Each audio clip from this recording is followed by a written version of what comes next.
3 months into my pregnancy, my husband suddenly asked for a divorce. I rushed to find him, only to overhear him chatting with a friend, claiming he had been reborn, that he'd come back in this life specifically to make things right with his childhood sweetheart, Delia Pruitt. His friend was stunned. "Are you out of your mind? Your wife is 3 months pregnant? Aren't you afraid she'll get so angry she'll terminate the pregnancy?" James Stevens laughed it off, utterly unconcerned. "Why would I worry? Linda Hayward went through 10 rounds of IVF to finally get pregnant. There's no way she'd just throw that away. Besides," he continued, "if she divorces me, she can go back to her parents. But Delia has no family. After divorcing that deadbeat, she's been raising her kid all alone. Do you know how hard that is? I've got it all figured out. Once Delia's child turns 10, I'll go back to Linda. It's only 5 years, no big deal." I stood frozen outside the door, numb to my core. My fingers moved on their own, dialing a number. "Hello. I'd like to schedule an abortion as soon as possible." Later, James deliberately arranged for us to finalize our divorce on the same day he and Delia would register their marriage. But this time, things were different. That day, the man who had always been so aloof, so coldly composed, looked like he'd lost his mind.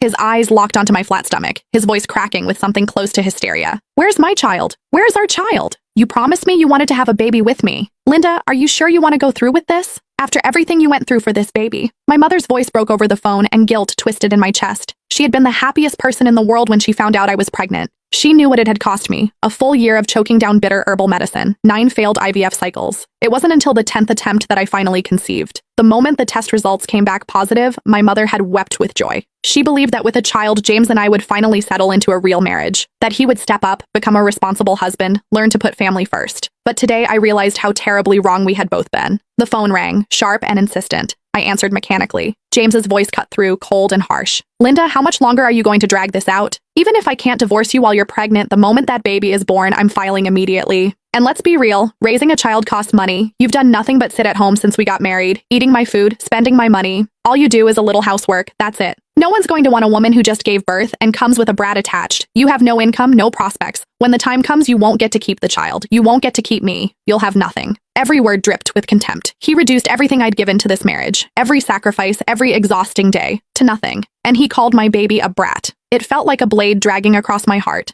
slicing it open all over again. "James." My voice came out quiet, steady. He went silent on the other end. "I agree to the divorce." A pause. Then his tone shifted, bright with barely contained excitement. "Really? Great. Let's do it in 5 days." His voice softened, turning almost coaxing.